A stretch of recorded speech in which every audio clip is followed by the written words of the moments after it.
Hello and welcome. आप सभी का दिल से स्वागत करता हूं मैं स्मार्ट इन्वेस्टिंग यूट्यूब चैनल पर। अगर आप इस चैनल पर नए हैं तो ज़रूर एक लाइक मुझे कर दीजिएगा ताकि मैं आपको कंटिन्यूअसली वीडियोस प्रोवाइड करते रहूं और मुझे भी एक मोटिवेशन मिलती रहे। तो जैसे कि आपको पता है, हम लोग इस वीडियो में बात करने वाले हैं जो रिसेंटली जो गवर्नमेंट ने अप्रूव किया है 8th पे जो कमीशन है, उसके ऊपर बहुत सारी वीडियोस भी देखे होंगे, बहुत सारे आर्टिकल्स भी देखे होंगे और आपको ये भी जानना होगा कि उस वीडियो से या फिर उस न्यूज़ से हमें क्या बेनिफिट होने वाली है। तो हम लोग इस वीडियो में हम लोग पूरी तरीके से ये जो 8th पे कमीशन है, इसको किस तरीके से जो स्टॉक मार्केट है उसमें इम्पैक्ट करेगा, हम लोग वो जानने वाले हैं। देखिए, आप हो सकता है कि आपको 8th पे आप कोई गवर्नमेंट एम्प्लॉय नहीं हो, राइट? तो आपको क्या करना है, क्या आप प्राइवेट एम्प्लॉय हो तो क्या आपको इसे इग्नोर करना है? अगर आप इन्वेस्टमेंट करते हो तो गवर्नमेंट की निकाली हुई जितने भी जो भी गवर्नमेंट के प्लान्स रहते हैं वो सारी चीज़ें आपके लिए इम्पोर्टेंट होते हैं, क्योंकि वो कहीं न कहीं जाके वो कहीं न कहीं से स्टॉक मार्केट में इफ़ेक्ट जो है वो करता है। देखिए, बैंक के रेट्स अगर बढ़ते हैं तो क्या आपके ऊपर कोई इफ़ेक्ट होता है? बिल्कुल होता है। तो क्या आप उस हिसाब से क्या आप स्टॉक मार्केट उस हिसाब से इफ़ेक्ट होगा? बिल्कुल होएगा, क्योंकि जैसे कि आपको पता है स्टॉक मार्केट में क्या है कि बैंकिंग की एक अच्छी तरीके से वैल्यूएशन है। तो इस हिसाब से क्या हुआ है कि कोई भी चीज़ अगर पूरी ऑल ओवर इंडिया में कहीं भी कुछ भी होती है ना, डायरेक्टली और इनडायरेक्टली वो स्टॉक मार्केट में इफ़ेक्ट करेगी ही करेगी। तो आज हम लोग इस वीडियो में जानेंगे कि ये जो ईद पे कमीशन जो आई है, ये एक्चुअल में मार्केट के ऊपर किस तरीके से इफ़ेक्ट करेगी, वो हम लोग इस वीडियो में जानने वाले हैं। तो हम लोग आप जानते हैं, टाइम वेस्ट नहीं करते हैं। तो देखिए, यूनियन कैबिनेट जो सबसे पहला न्यूज़ है, यूनियन कैबिनेट ने मतलब सेंट्रल गवर्नमेंट, अपनी जो गवर्नमेंट चल रही है, मोदी की गवर्नमेंट जो चल रही है, बीजेपी की, तो वो गवर्नमेंट ने क्या किया, अप्रूव किया। देखिए, एक्चुअल क्या होता है ना कि जो एक्चुअल जो चेयरमैन होते हैं या फिर यूँ कह सकते हो जो मेन मेंबर होते हैं कैबिनेट के, वो होते हैं अपने प्राइम मिनिस्टर यानी नरेंद्र मोदी, प्रेजेंटली बात किया जाए। तो उन्होंने क्या किया, एक्चुअल में जो टर्म ऑफ रेफरेंस है ना 8th पे कमीशन की, उसको अप्रूव किया है। अब इसका मतलब ये नहीं है कि जो 8th पे कमीशन है वो अभी से स्टार्ट हो जाएगा। हिस्ट्री में आपको सारी चीज़ें मैं बताऊँगा, वीडियो में बस बने रहिएगा। देखिए, हिस्ट्री में भी ये सारी चीज़ें हुई है। इससे पहले 7th पे थी, उससे पहले 6th पे थी, उससे पहले 5th पे, वैसे करते-करते ना पहले 1 पे से स्टार्ट हुई थी। और ये कब से स्टार्ट हुई? आफ्टर इंडिपेंडेंस, यानी जिस टाइम पे अपनी इंडिपेंडेंस चल रही थी, उस समय से लेके अभी तक ये चल रही थी। हो सके तो मैं वो सारी चीज़ें मैं आपको बता भी दूँगा इस वीडियो में, बट आप वीडियो में कंटिन्यूअसली बने रहना। चलिए, तो यहाँ तो आपको समझ में आ गया है कि ये सिर्फ़ और सिर्फ़ अप्रूव किया है। किसने किया है? प्राइम मिनिस्टर यानी यूनियन कैबिनेट के जो मेन मंत्री हैं, उन्होंने इस चीज़ को अप्रूव किया है। अब इन्होंने क्या कहा है कि will make it recommendation within 18 months of the date of constitution, its constitution, मतलब जिस दिन ये बनी है, मतलब अप्रूव कब हुई थी? अक्टूबर महीने में, राइट? अक्टूबर 24 को अप्रूव हुई थी, जहाँ तक कि मुझे याद है। सो 28 को ये अपडेट हुई है। तो ये जो अक्टूबर में ये जो अप्रूव हुई है ना, यहाँ से लेके ऑलमोस्ट 18 मंथ्स इस जो कमीशन के पास टाइम है कि वो जाकर कुछ ऐसा जो एक होता है फिटमेन फैक्टर, ठीक है? तो वो मैं आपको बताऊँगा आगे कि कितना परसेंटेज वो बढ़ानी चाहिए। तो वो सारी चीज़ें मैं आपको इस वीडियो में क्लियर कर दूँगा। अब बाकी जितने भी न्यूज़ है आप वो सब पढ़ लीजिएगा। बहुत तरीके की न्यूज़ आई है कि जनवरी 1 से लागू होगा 8वां वेतन आयोग, टर्म ऑफ रेफरेंस की मंजूरी, कर्मचारियों को लिए खुशखबरी, राइट? तो ये सब न्यूज़ क्या 1 जनवरी से ये लागू होने वाला है। देखिए, और भी न्यूज़ आई है, उसे भी हम लोग पढ़ लेते हैं। इससे बेनिफिट क्या होएगा? 8th पे जो कमीशन है वो जब आएगी तो जिसका सैलरी जो है 25,000 जो थी, वो बढ़कर कितनी हो जाएगी? 73,000 हो जाएगी। क्या ये पॉसिबल है या नहीं है, वो भी हम लोग जान लेंगे। यहाँ पर लिखा है जो 55% जो प्रतिशत से बढ़कर वो 58% हो जाए, ठीक है? तो ये सारी चीज़ें क्या न्यूज़ सही है या नहीं? अब इम्पोर्टेंट क्या है कि ये जो न्यूज़ है जिस हिसाब से 8th पे कमीशन बन रही है आफ्टर 18 मंथ्स, ये कितने लोगों को इफ़ेक्ट करेगी, यानी कितने लोगों को ये बेनिफिट करेगी, तो वो भी हमें जानना ज़रूरी है। तो ये एक्चुअल में क्या है कि जितने 50 लाख जो सेंट्रल गवर्नमेंट एम्प्लॉइज़ है ना, उन्हें ये मतलब ये बेनिफिट करेगी, और साथ ही साथ जो 69 लाख जो पेंशनर्स है, यानी जिन्हें पेंशन भी मिलता था, उन लोगों को भी ये बेनिफिट करेगा। देखिए, ये कब होगा वो सारी चीज़ें मैं आपको डिटेल में बताता रहूँगा। अब हम लोग ये सारी न्यूज़ आपको समझ में आ गई कि मैंने क्या बताया। अब इसके ऊपर एक डिटेल्ड में एनालिसिस कर लेते हैं कि एक्चुअल में ये कब होने वाला है, क्या आपको बेनिफिट मिलने वाला है, वो सारी चीज़ें। तो सबसे पहले होती है 1946 या 47 के आसपास, ये सबसे पहला जो फिटमैन कमीशन है ना, मतलब फिटमैन उस टाइम में नहीं थी, बट जो फर्स्ट जो सीपीसी थी, यानी यूँ कह सकते हो सेंट्रल पे कमीशन, जो अभी हम लोग बात कर रहे हैं ना पे कमीशन, तो ये सेंट्रल की है। तो जो सब फर्स्ट सीपीसी थी, ये उस टाइम पे रेट थी जो ₹55। समझ रहे हैं मैं कब की बात कर रहा हूँ? 1947 के टाइम पे। वो बढ़कर अभी कितनी हो गई है? जो लास्ट हमें पता है, जो सेवन्थ पे कमीशन में जो मिनिमम, जो सेवन्थ पे कमीशन की जो मिनिमम सैलरी, जो कोई अगर विड्रॉ मतलब या कह सकते हो उन्हें सैलरी मिलती थी, वो थी सिर्फ और सिर्फ 18,000 रुपये। राइट। तो ये एक्चुअल में कैसी आई? इससे पहले क्या होता था? सेवन के पहले ऑब्वियसली जो है सिक्स पे कमीशन चलती थी। सिक्स पे कमीशन में जो मिनिमम सैलरी थी, वो आपको पता है 7,000 के आसपास थी, और इसे मल्टीप्लाई किया गया था 2.57, जो फिटमैन फैक्टर है। ये फिटमैन फैक्टर बहुत ही इंपॉर्टेंट हो रही है, ठीक है? तो इसे आपको ध्यान देना है। अब आपको होता क्या है, गवर्नमेंट की सैलरीज कैसे डिसाइड होती है, वो सारी चीज़ें आप लोगों को जान लीजिएगा। तो ये जो फिटमैन फैक्टर है, इसे आप इम्पॉर्टेंट है, इसे आप ध्यान करके रखिएगा, क्योंकि जो सिक्स्थ जो पे कमीशन थी, उसमें ऑलमोस्ट 7,000 उसकी बेसिक सैलरी थी। यानी जो अगर कोई भी इंसान गवर्नमेंट जॉब करता है, उसको कम से कम मिनिमम से मिनिमम जो है वो 7,000 तो मिलनी ही चाहिए। अगर उस पर आप अगर 2.57 आप मल्टीप्लाई करते हो, तो वो आ जाएगी ऑलमोस्ट 18,000 के आसपास। तो ये जो 18,000 है, ये अभी चल रही है, अभी यानी 2014 से लेके 14 या 16 से लेके ये चल रही है। राइट। तो ये अभी कब तक चलेगी? 2027 के अप्रैल तक। अब आप बोलोगे ये 27 या 28 भी पकड़ लो। अब आप बोलोगे अभी तो चल रही है 25, ये 3 साल तक क्या हमें कोई बेनिफिट नहीं मिलने वाला है? यही सबसे बड़ी इंपॉर्टेंट चीज़ है। देखिए, मार्केट में अभी आप देख रहे हो कि अच्छी खासी मार्केट बुल रन दे रही है, बट वो कब तक सस्टेन करेगी, ये सारी चीज़ें मैंने इससे पहले वीडियोस में भी आपको बताया था। वो अगर आपने नहीं देखा है तो ज़रूर देख लेना। देखिए, एक्चुअल में क्या है कि ये जो फिटमैन फैक्टर है, ये बहुत ही इंपॉर्टेंट रहता है। तो इससे पहले जब मैंने बताया आपको, वो 2.57 थी। तो अभी ये जो सेवन पे कमीशन जो है, सेवन्थ पे कमीशन, अब मैं सीपीसी लिख दे रहा हूँ, सेवन्थ जो सीपीसी थी, उससे लेकर अभी 8 जो सीपीसी आएगी, उसमें देखा जाए तो अभी कहा यह जा रहा है कि 2.28%, यानी 2.2 जो फिटमैन फैक्टर है, उससे मल्टीप्लाई किया जाएगा। तो अभी आप ये समझिए कि एक्चुअल में आपको मिलने कितना वाला है, जो मिनिमम जो सैलरी होने वाली है, वो कितने होने वाली है। अगर 18,000 को अगर मैं 2.28 से अगर मैं मल्टीप्लाई करता हूँ, तो वो ऑलमोस्ट आप समझ लीजिए कि 40,000 के आसपास आएगी। राइट।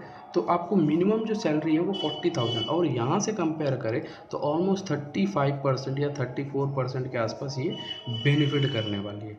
अब यूँ कह सकते हो 30% के आसपास। राइट। मैं रफ फिगर बता रहा हूँ, जो एक्चुअल में होएगी, क्योंकि ये 18 मंथ्स गवर्नमेंट को टाइम अभी दिया गया है। जो 18 मंथ्स है, ये इस पे काम करेंगे, तब जाके एक रिपोर्ट सबमिट होएगी।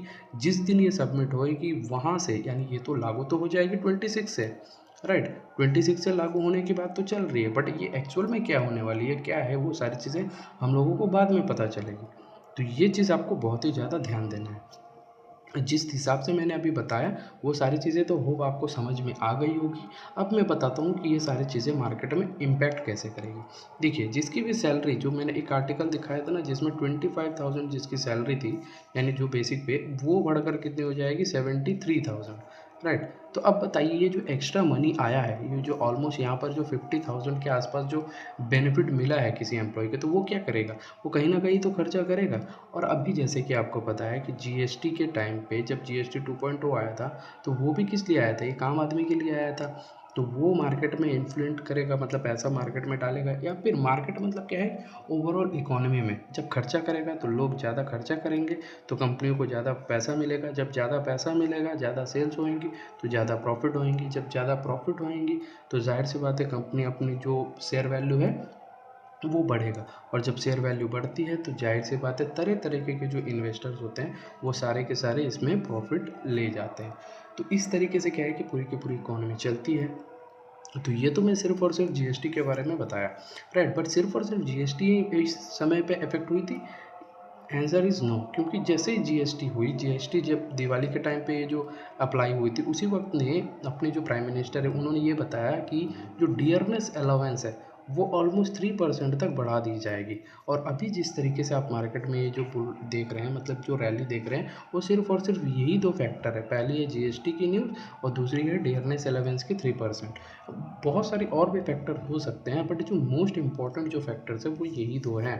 पहले है जीएसटी और दूसरी है डियरनेस अलाउंस की 3%। अब ये तो ये कैसे मार्केट में इफ़ेक्ट करेगी या इम्पैक्ट करेगी, वो अब आप देख लीजिए। देखिए, किसी के पास अगर पैसा नहीं रहता है ना, तो वो कहीं न कहीं खर्चा कुछ नहीं करता। पहले वो सोचता है कि घर के बारे में, और वो अपने बारे में सोचता है, फिर जाके क्या है कि मार्केट बारे में लास्ट में सोचता है, मार्केट के बारे में। तो अभी क्या है कि उसे हर चीज़ में प्रोडक्ट को पैसे बच रहे हैं। ऑलमोस्ट समझ लीजिए, अगर कोई 10,000 के कोई प्रोडक्ट वो खरीद रहा है, तो उसमें ऑलमोस्ट उसको 2,000 की बेनिफिट हो रही है। समझ लीजिए, मैं एग्जांपल बता रहा हूँ। तो ये 2,000 क्या वो अपने पास रखेगा? उसकी आदत है। देखिए, जो बड़े बड़े इन्वेस्टर्स होते हैं ना, जो आप तो अभी आप लोग इस चैनल से जुड़ गए हो, तो मैं तो मानता हूँ कि आप लोग एक अच्छे खासे डिसीजन ले रहे हो कि आप इन्वेस्टमेंट करने के बारे में सोच रहे हो। तो ये जो एक्स्ट्रा 2,000 होएगा ना, जो बच रहा है, ये जो नॉर्मल लोग होते हैं वो इसे भी खर्चा कर देंगे। तो इसे भी खर्चा कर देंगे, जो बेनिफिट हो रहा है उसे भी अगर वो खर्चा कर देंगे, तो वो क्या बेनिफिट कर पाएंगे? नहीं। तो एक्चुअल में बहुत ही इंडिया में देखा जाए तो ऑलमोस्ट 1 to 2% जो लोग हैं, 1 से लेकर 2% लोग हैं जो इन्वेस्टमेंट करते हैं। तो ये जो 98% जो लोग हैं ना, 99 to 98% जो लोग हैं एक्चुअल में मार्केट में, वो ये सारे इन्वेस्टमेंट चीज़ों पे विश्वास नहीं करते हैं। उनको लगता है कि पैसे की बर्बादी है। आज हैं तो आज ही एंजॉय करते हैं। तो इस चक्कर में क्या होता है कि ये जो 98% की जो पैसा है, जो ये जो मार्केट में इकोनॉमी में इफ़ेक्ट करते हैं, जो इम्पैक्ट होता है, वो सारा बेनिफिट जो है ये 1 to 2% लोगों को मिलती है। और आप अपने आप को बहुत ही लकी मान लो कि इस बारे में, क्योंकि आप ये 1 to 2% में आ गए हो ऑलरेडी। अगर आप ये वीडियो देख रहे हो, मतलब आप आ चुके हो, ये आप मान लो। तो अभी क्या करना है? देखिए, ये जो 1 to 2% जो लोग हैं, इसे बेनिफिट कैसे मिलेगी? मैंने बताया कि ये जो 98% लोग हैं, ये जो मार्केट में खर्चा करते हैं, वो कंपनी को बेनिफिट करेगी और इस तरीके से बेनिफिट होएगी। और जो ये लोग हैं, यानी ये जो 1 to 2% लोग हैं, इन्हें क्या करना है? इनको जो 2,000 की बेनिफिट होगी, देखिए मैं प्रीवियस एग्जांपल ही ले रहा हूँ। ये जो 2,000 की जो बेनिफिट होगी, ये मार्केट में इन्वेस्ट करेंगे। जिस हिसाब से ये इन्वेस्ट करेंगे, तो क्या होगी, शेयर प्राइस धीरे धीरे धीरे धीरे करके ये अपसाइड मोमेंटम देना स्टार्ट कर देगी। तो जब ये बेनिफिट होएगी, जिस दिन आपको लगता है कि 2,000 का 4,000 हो गया है, तो आप विड्रॉ कर लोगे। उस टाइम में क्या है कि हल्की सी डिप मिलेगी। लेकिन जो मार्केट के जो बड़े बड़े इन्वेस्टर्स होते हैं, वो क्या इस डिप का फिर फ़ायदा उठाएंगे। ये डिस्काउंट को लेकर फिर वो अपनी अपनी इन्वेस्टमेंट करेंगे और ये आगे बढ़ता रहेगा। और ये प्रोसेस चलता रहेगा कब तक? जब तक कि कोई मार्केट में बड़ी सी कोई इफ़ेक्ट न्यूज़ ना आ जाए, कोई वॉर की न्यूज़। जैसे कि मैंने पिछली 2 वीडियोज़ या 3 वीडियोज़ में मैंने आपको ये सारी चीज़ें बताया हैं कि जो यूएस और रसिया की अभी जो बातचीत चल रही है, या फिर वॉर की सिचुएशन चल रही है, जो ईरान इराक की जो इज़राइल और ईरान की जो वॉर की सिचुएशन है, ये चल रही है। इज़राइल और पैलेस्तीन की चल रही है, इंडिया पाकिस्तान की चल रही है। पूरा वर्ल्ड में देखा जाए तो कहीं न कहीं जो चाइना है और ताइवान की चल रही है। तो ये जो जितने भी जो वॉर की सिचुएशन चल रही है, कहीं न कहीं तो बबल भर ब्लास्ट होएगा और ये प्रॉब्लम करेगी। तो उस वक्त तक क्या है कि अपने मार्केट को बहुत ही ज़्यादा बेनिफिट होने वाली है। और ये इस हिसाब से मैं क्या बोल रहा हूँ कि जो भी अभी क्या है कि जो भी 8th पे कमीशन जिस हिसाब से लागू होने वाला है, तो लोगों को क्या लग रहा है कि अभी ये क्या है, इफेक्ट हो जाएगी जल्द से जल्द। तो इस चक्कर में क्या है कि वो अभी से खरीद के रख रहे हैं स्टॉक्स। तो ये क्या है कि अब जा रही है। बट ये एक्चुअल कब न्यूज़ आएगी, जो मैंने आपको पहले भी बताया था 1 जनवरी से, तो ये कह रहे हैं कि लागू होगा बोलकर। तो क्या ये सच में होएगा या नहीं होएगा, जो एक्चुअल आर्टिकल है मैं वो आपको अभी बताता हूँ। देखिए, 8th pay commission recommendations are unlikely to be implemented before 2028। अब ये चीज़ आपको ध्यान दीजिए, ये तो मैं नहीं बता रहा हूँ, कहीं ना कहीं न्यूज़ आर्टिकल से ही मैं बताया हूँ। ये जो टर्म ऑफ रेफरेंस है वो क्लियर हुई थी अक्टूबर 25 में, यानी अभी जो रिसेंटली हुई है। एंड द फाइनल रिपोर्ट जो एक्सपेक्टेड बाय अप्रैल 27, जो कि मैंने आपको वीडियो में पहले भी बताया है। और actual pay revision may not be monetize materialized before 2028। मतलब आप समझ लीजिए, ये इतना टाइम तो आपको अभी लगने ही वाला है। तो क्या इतने दिन तक, यानी अभी अब चल रही है 26, ये ऑलमोस्ट 25 तो ख़त्म हो ही गई है। 26 और 27, ये क्या 2 साल हम लोगों को ऐसे ही ख़त्म करना पड़ेगा, क्योंकि 28 में तो ये लागू हो जाएगी। देखिए, ये जो 2 साल है और इंडियन इकोनॉमी जो है वो अपसाइड मोमेंटम आपको देती रहेगी। आप चाहे इन्वेस्ट करें या ना करें, मार्केट तो अपनी जो ग्रोथ है वो दिखाती रहेगी, इकोनॉमी जो बढ़ रही है वो तो बढ़ ही रहेगी। जितने भी मार्केट में स्कीम से जितना भी पैसा आएगा वो कहीं न कहीं ये जो मार्केट में यहाँ तो आएगा ही आएगा। तो अभी आपको क्या डिसीज़न लेना है वो अब हम लोग डिस्कस कर लेते हैं, राइट? अभी देखिए मार्केट में बहुत ही सारे लोग बहुत ही तरीके की बात कर रहे होंगे कि ये हो जाएगा, वो हो जाएगा। मैं सिंपल आपको ये कहता हूँ कि आप देखिए हमेशा लॉन्ग टर्म के लिए, अगर आप लॉन्ग टर्म के लिए देखते हो तो आपको क्या करना है, मिनिमम आपको समझ लेना है कि 5 से लेके 10 साल तक। तो आपको मिनिमम क्या देखना है, 5 से लेकर 10 साल तक आपको ध्यान देना है। अब ये 5 से लेकर 10 साल में होता क्या है, इस टाइम पे क्या होएगी कि जो भी आप इन्वेस्टमेंट करोगे वो आपको अच्छी खासी रिटर्न आपको दे देगी। और अभी आपका एज मैं मान लेता हूँ 25 या 30 के बीच में है, राइट? हो सकता है कि आप इससे भी ज़्यादा हो या इससे भी कम हो, मैं एक एवरेज पकड़ कर चलता हूँ। 25 से लेकर 30 की आपको एज है। अगर आप इस टाइम पे इन्वेस्ट करते हो तो ऑलमोस्ट आप पकड़ के चलिए कि आपकी एज अगर 30 से लेकर 35 होते होते आपके पास एक अच्छी खासी कॉर्पस बिल्डअप हो जाएगी। उसके बाद आप चाहे तो रिटायरमेंट ले सकते हैं। देखिए आप कितना इन्वेस्ट कर रहे हो वो आपके ऊपर डिपेंड करता है, आपकी कैपेसिटी के ऊपर डिपेंड करता है। मैं नहीं कह रहा हूँ कि आप रिटायरमेंट ले लो कि भाई मैं तो अभी इन्वेस्ट कर रहा हूँ 10,000, उस टाइम पे अगर मेरी जो है इनकम वो बढ़ के अगर 1 लाख भी होती है तो मैं क्या कर लूँगा। देखिए जिस वक्त तक आप कंज्यूमर बन के रहोगे आपको कोई बेनिफिट नहीं मिलने वाली। जब आप एक प्रोड्यूसर बनोगे तब जाके ही आपको बेनिफिट होने वाली है। प्रोड्यूसर क्या होता है ये सारी चीज़ें मैं आपको बाद में बता दूंगा। इस वीडियो की मकसद ये थी कि जो एथ पे कमीशन है वो किस हिसाब से जो मार्केट में इफ़ेक्ट करेगी वो सारी चीज़ें आपको बताने की मेरी पॉइंट थी। और आशा करता हूँ कि वो पॉइंट आपको समझ में आ गई होगी। अगर नहीं आई तो वीडियो को फिर से देखिएगा, आपको और ओवरऑल आपको समझ में आ जाएगी। मैं एक समरी दे देता हूँ फिर से जो वीडियो में मैंने बताया है। वीडियो में क्या है कि मैंने पहले बताया कि एथ पे कमीशन जो है वो आना स्टार्ट हो गई है। गवर्नमेंट ने अक्टूबर 25 को ये बताया कि ये जो एथ पे कमीशन है इसकी टर्म ऑफ रेफरेंस जो है ये एक्सेप्ट कर ली गई, अप्रूव कर ली गई किसके द्वारा, अपने कैबिनेट मिनिस्टर की हेड के द्वारा जो कि है प्राइम मिनिस्टर।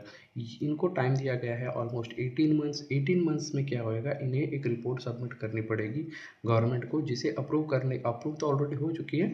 वो रिपोर्ट के बेसिस पे 2028 तक, मिनिमम टाइम ये मैं बता दे रहा हूँ, 2028 तक ये टाइम लग जाएगा, जिसमें गवर्नमेंट को ये रिपोर्ट पता चल जाएगी, जिससे क्या होएगी एथ सीपीसी जो है वो बढ़ जाएगी। और वो जो जो सीपीसी है वो कितना बढ़ेगी, 2.28%, 2.28 फिटमैन फैक्टर, ये इतना टाइम से बढ़ सकती है। जो कि ओवरऑल देखा जाए कि 30% के आसपास ये आ रही है। मतलब 30% की ग्रोथ अभी की सैलरी जो उठा रहे हैं उन्हें उतनी ही बेनिफिट मिलने वाली है। तो इस चक्कर में क्या हो जाएगा, जो जो एक्स्ट्रा जो पैसा आ रहा है वो बहुत सारे यानी ऑलमोस्ट 98% जो लोग रहते हैं वो खर्चा कर देते हैं, वो सेविंग के बारे में उतना नहीं सोचते हैं। जो टॉप 2% जो लोग हैं वो एक्चुअल में इन्वेस्टमेंट करने के बारे में सोच रहे हैं। तो ये जो 98% जो लोग हैं ये जैसे ही खर्चा करेंगे तो ये जो पैसा है वो इकोनॉमी में आएगा, इकोनॉमी आएगा तो कंपनी को बेनिफिट होएगी, और जैसे कंपनी को बेनिफिट होएगी तो वो अपने प्रॉफिट में दिखेगी। और हर एक कंपनी की ये रूल है, जो भी प्रॉफिट में दिखती है उस बेसिस पे ये जो है अपनी शेयर वैल्यू बढ़ती है, जिससे क्या होगा ये जो 2% लोग हैं इन्हें बेनिफिट करेगी। तो डायरेक्टली हो या इनडायरेक्टली हो। और ये जो सारी चीज़ें हुई है इससे पहले भी आप देखा जाए तो जीएसटी जो 2.0 आई थी वो भी एक्चुअल में देखा जाए तो ये अपनी इंडियन इकोनॉमी के लिए अच्छी बात थी। और साथ ही साथ उसी वक्त दिवाली के टाइम पे अपनी जो डियरनेस अलाउंस है, जो एक्चुअल में महंगाई भत्ता कहते हैं, वो 3% से बढ़ा दी गई है। मतलब पहले जो थी उसमें अभी ये 3% ऐड होकर ही मिलेगी। तो ओवरऑल सारी न्यूज़ देखा जाए तो सब पॉजिटिव है, इसीलिए मार्केट कुछ दिनों से पॉजिटिव मोमेंटम दे रहा है। और मैं चाहता हूँ कि आप यहाँ पर बेस्ट टाइम देख के इन्वेस्ट कर लें, ताकि आपको ये जो रैली है ये आपको बेनिफिट मिल सके। तो आशा करता हूँ कि वीडियो आपको सारी चीज़ें समझ में आ गई हैं। और वीडियो को मैं लंबा नहीं करता हूँ, अगर आप इस चैनल पर नए हैं तो ज़रूर सब्सक्राइब कर लें, बेल आइकन को क्लिक कर लें, और साथ ही साथ रुपी इन्वेस्टिंग यूट्यूब चैनल इसे भी आप सब्सक्राइब करके रख लें। मिलते हैं अगले वीडियो में, तब तक के लिए जय हिंद।